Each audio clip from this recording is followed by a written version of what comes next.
Hello, আসসালামু আলাইকুম সবাইকে। গ্রামীণ স্বাদের রান্নার পক্ষ থেকে আমি রেশমি। আজকে আরও একটি রেসিপি নিয়ে হাজির হলাম। যে এখানে দেখতে পাচ্ছেন পেঁপে, বেগুন, আলু আর বরবটি দিয়ে ভাজি। সকালবেলা ভাজি করা হবে এটা। এই যেভাবে কেটে নেওয়া হয়েছে, এভাবে কেটে নেবেন। এগুলো এভাবে করে সব সবজিগুলোকে এভাবে কেটে নেবেন পিস পিস করে। তো এই পর্যায়ে চলে আসলাম আবারও। এখানে 4টা পেঁয়াজ কুচি করে নিয়েছি আর 10টা কাঁচামরিচ এভাবে ফালি দিয়ে নিয়েছি, আর একটা রসুন এভাবে কুচি করে নিতে হবে সবজিটি রান্না করার জন্য। এই পর্যায়ে কড়াইতে পরিমাণ মতো তেল দিয়ে নিলাম সবজিটি রান্না করার জন্য।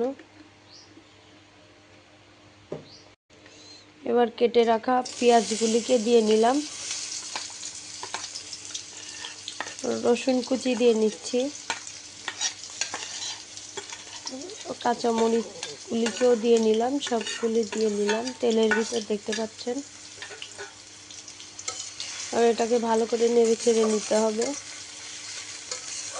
নেড়ে চেড়ে সুন্দর করে এটাকে মিক্স করে ভেজে নিতে হবে। এ পর্যায়ে পেঁয়াজ সব কিছু ভাজা হয়ে আসলে দিয়ে নিচ্ছি লবণ 1.5 চামচ, 1.5 চামচ লবণ, 1/2 চামচ হলুদ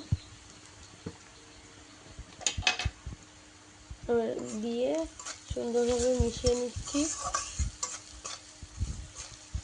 মিশিয়ে আবারও ভেজে নিচ্ছি কিছুক্ষণ।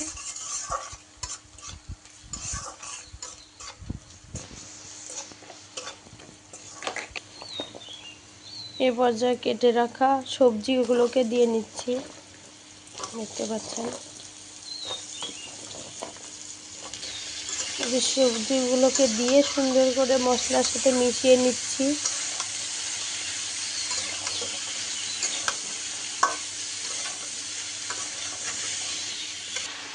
এই পর্যায়ে মিশিয়ে নেওয়া হয়ে আসলে মিশিয়ে নিচ্ছি কিছু পরিমাণ পানি।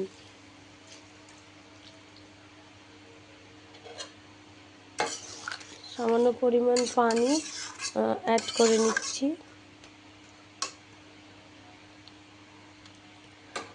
এবার পানি অ্যাড করা হয়ে গেলে এটা এবার ঢেকে দিব সিদ্ধ হয়ে আসার জন্য।